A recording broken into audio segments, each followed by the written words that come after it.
വാർത്തകൾ വിശദമായി. ക്ഷേത്രങ്ങളെയോ മറ്റ് ആരാധനാലയങ്ങളെയോ മതസ്പർദ്ധ വളർത്തുന്ന രീതിയിൽ ഇലക്ഷൻ പ്രചരണത്തിന് ഉപയോഗിക്കരുതെന്ന് ആവർത്തിച്ച മുഖ്യ തെരഞ്ഞെടുപ്പ് ഓഫീസർ ടിക്കാറാം മീണ. ലോക്സഭാ തെരഞ്ഞെടുപ്പിനെ കുറിച്ച് ചർച്ച ചെയ്യാൻ വിളിച്ചു ചേർത്ത യോഗത്തിലാണ് അദ്ദേഹം ഇക്കാര്യം രാഷ്ട്രീയ നേതാക്കളെ അറിയിച്ചത്.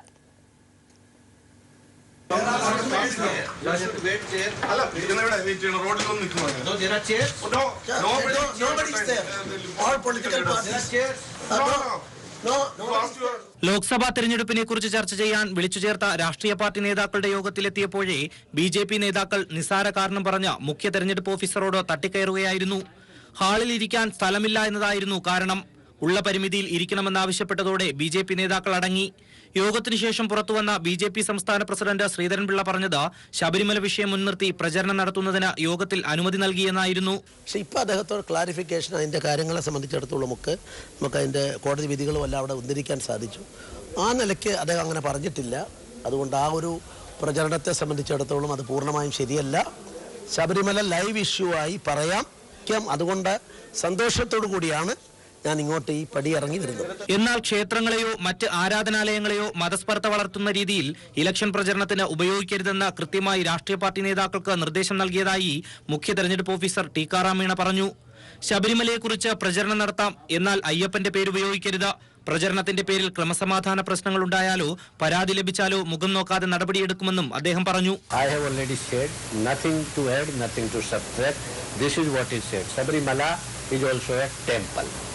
If somebody is using temple for soliciting name of the temple or mosque in the name of and soliciting the vote, that is clear violation under point number 6. ബാക്കി issues I am not talking about. മതപരമായ ചിഹ്നങ്ങളോ ചിത്രങ്ങളോ മതവിദ്വേഷം വരുത്തുന്ന ആശയങ്ങളോ LDF പ്രചരണത്തിന് ഉപയോഗിക്കില്ലെന്നും കേന്ദ്ര സർക്കാരിന്റെ ജനദ്രോഹ നടപടിയായിരിക്കും പ്രചരണായുധമെന്നും യോഗത്തിന് ശേഷം LDF നേതാവ് ആനന്ദലവട്ടമാനന്ദൻ പറഞ്ഞു. ശബരിമല എന്നുള്ള പദം എവിടെയെങ്കിലും ഉപയോഗിക്കുന്നതെന്ന് ഞങ്ങളാരും ഇതല്ല. ശബരിമലയോ വേറെ ഏതെങ്കിലും, പക്ഷേ വിശ്വാസത്തെയും ദൈവത്തെയും അമ്പലങ്ങളെയും ആരാധിച്ച് വോട്ട് പിടിക്കുന്ന സമ്പ്രദായം ശരിയല്ലെന്നാണ് പറഞ്ഞത്. Rinu Sreedhar, news bureau, Thiruvananthapuram. Joseph group പുനരുജ്ജീവിപ്പിക്കേണ്ടി വന്നാൽ പിന്തുണ നൽകണമെന്ന് പി.ജെ. ജോസഫ്. കൂറുമാറ്റ കുരുക്കൊഴിവാക്കാൻ ഇടപെടണം. കോൺഗ്രസ് നേതാക്കളുമായി നടത്തിയ കൂടിക്കാഴ്ചയിലാണ് ജോസഫ് നിർദ്ദേശം വെച്ചത്. സീറ്റ് നിഷേധിച്ചത് പ്രതികാര നടപടിയെന്നും ജോസഫ് പറഞ്ഞു. സീറ്റ് മാറ്റമെന്ന നിർദ്ദേശം വെച്ചെങ്കിൽ പരിമിതിയുണ്ടെന്ന് കോൺഗ്രസ് നേതാക്കൾ മറുപടി പറഞ്ഞു. ഇടതുമുന്നണിയിലേക്ക് പോകാൻ കേരള കോൺഗ്രസ് തീരുമാനിക്കുന്ന ഘട്ടത്തിൽ എതിർ നിലപാടെടുത്തതിനുള്ള പ്രതികാര നടപടിയാണ് തനിക്കെതിരെ ഉണ്ടായതെന്നാണ് പി.ജെ. ജോസഫ് കോൺഗ്രസ് നേതാക്കളോട് വിശദീകരിച്ചത്. നടപടിക്ക് പിന്നിൽ ജോസ് കെ മാണിയാണ്. അവഗണന സഹിച്ച് മുന്നോട്ട് പോകാൻ കഴിയില്ലെന്നും അദ്ദേഹം പറഞ്ഞു. കോട്ടയത്തെ സീറ്റ് ഉമ്മൻചാണ്ടിക്കായി ഏറ്റെടുത്ത് ഇടുക്കി നൽകണമെന്നതടക്കമുള്ള നിർദ്ദേശങ്ങൾ വെച്ചുവെങ്കിലും ഇക്കാര്യങ്ങളിൽ തീരുമാനമെടുക്കുന്നതിനുള്ള പരിമിതി കോൺഗ്രസ് നേതാക്കൾ ജോസഫിനെ അറിയിച്ചു. തെരഞ്ഞെടുപ്പിന് പ്രാധാന്യം പരിഗണിച്ച് പ്രശ്നപരിഹാരത്തിന് മുൻഗണന നൽകണമെന്ന കാര്യമാണ് കോൺഗ്രസ് നേതാക്കൾ പറഞ്ഞത്. പഴയ ജോസഫ് ഗ്രൂപ്പ് പുനരുജ്ജീവിപ്പിക്കേണ്ടി വന്നാൽ കൂറുമാറ്റ കുരുക്ക് ഒഴിവാക്കുന്നതിലടക്കം കോൺഗ്രസ് പിന്തുണ വേണമെന്നും ജോസഫ് കൂടിക്കാഴ്ചയിൽ ആവശ്യപ്പെട്ടു. മുന്നണി വിടില്ലെന്ന വ്യക്തമായ സൂചനയാണ് നേതാക്കൾ നൽകിയത്. ഞങ്ങൾ ഈ വിഷയങ്ങൾ കോൺഗ്രസ് നേതാക്കളുമായി ചർച്ച ചെയ്തു. അതിൻ്റെ എല്ലാ വശങ്ങളും ചർച്ച ചെയ്തു. അവർ ആലോചിച്ചിട്ട് അതേ സംബന്ധിച്ചിട്ടുള്ള ഒരു നിലപാട് പറയാം എന്ന് പറഞ്ഞിരിക്കുകയാണ്. ായി പരിഹരിക്കുന്നതിന് കോൺഗ്രസ് നേതൃത്വം ഇടപെടണം, UDF നേതൃത്വം ഇടപെടണം എന്നാവശ്യപ്പെട്ടിട്ടുണ്ട്. അവർ തീർച്ചയായിട്ടും അക്കാര്യങ്ങൾ ബന്ധപ്പെട്ട എല്ലാവരോടും കൂടി ആലോചിക്കുമെന്ന് പറഞ്ഞിട്ടുണ്ട്. ഘടകകക്ഷികളുമായി ആലോചിച്ച് തീരുമാനമെടുക്കാമെന്ന നിലപാടാണ് കോൺഗ്രസ് നേതാക്കൾ എടുത്തത്. പാർട്ടി എടുക്കുന്ന തീരുമാനങ്ങളാണിത്. ആ തീരുമാനങ്ങളിൽ ഉണ്ടായതിൽ അഭിപ്രായ വ്യത്യാസമാണ്. അത് ഞങ്ങൾ പരിഹരിക്കാനുള്ള മാർഗങ്ങൾ നോക്കുകയാണ്. കോട്ടയത്ത് തോറ്റാൽ ഉത്തരവാദിത്വം തനിക്കുണ്ടാവില്ലെന്നും ജോസഫ് പറഞ്ഞു. എന്നാൽ ഈ വാർത്ത ജോസഫ് പിന്നീട് നിഷേധിച്ചു. സീറ്റ് നഷ്ടപ്പെട്ടതിനെ തുടർന്ന് മാണി വിഭാഗവുമായി ഇടഞ്ഞ പി.ജെ. ജോസഫ് തുടർന്നുള്ള തീരുമാനമെടുക്കുന്നതിനായാണ് കോൺഗ്രസ് നേതാക്കളെ കാണാനെത്തിയത്. രാവിലെ ഉമ്മൻചാണ്ടിയെയും രമേശ് ചെന്നിത്തലയെയും പ്രത്യേകം കണ്ട പി.ജെ. ജോസഫ് പിന്നീട് പ്രതിപക്ഷ നേതാവ്, KPCC അധ്യക്ഷൻ ഉമ്മൻചാണ്ടി എന്നിവരുമായി കൂട്ടായ ചർച്ചയും നടത്തി.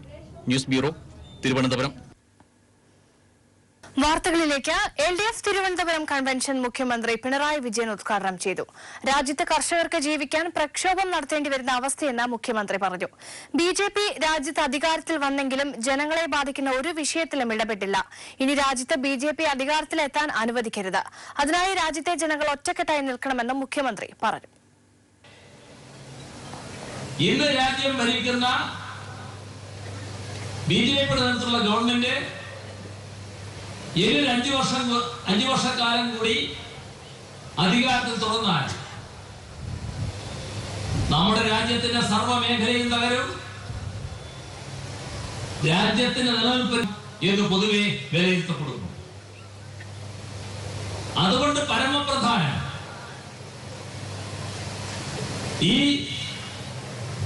സർക്കാർ അധികാരത്തിൽ വരാതിരിക്കുക എന്നുള്ളതാണ്. ഇവർ വീണ്ടും അധികാരത്തിൽ വരാതിരിക്കുക. ഇത് രാജ്യത്തെ ജനങ്ങൾ നല്ലതുപോലെ സ്വീകരിച്ചിരിക്കുന്നു. അതിൻ്റെതായ പരസ്യ പ്രകടനം ഇതിനകം തന്നെ ഉണ്ടായിക്കഴിഞ്ഞിട്ടുണ്ട്. നമ്മുടെ രാജ്യത്ത് ഒരു സെക്യുലർ ഗവൺമെന്റ് ആണ് അധികാരത്തിൽ വരേണ്ടത്. ഇവിടെ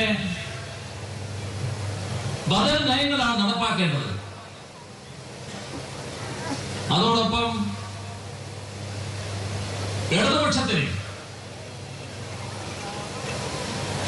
നല്ല പ്രാതിനിധ്യം പാർലമെന്റിൽ ഉണ്ടാവുകയും വേണം.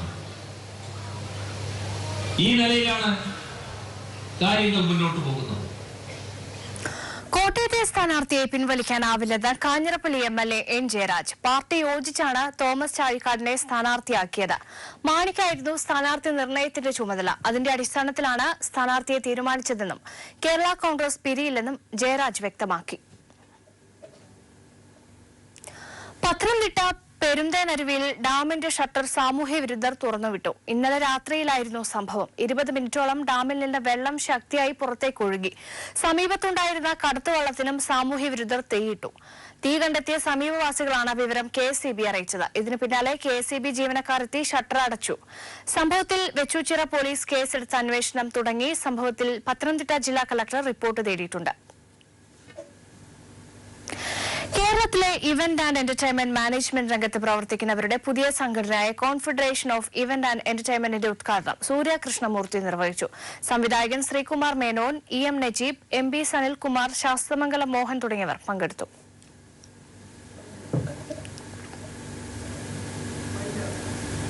വാർത്താ ബുള്ളറ്റിൻ പൂർണ്ണമാകുന്നു. ശുഭരാത്രി.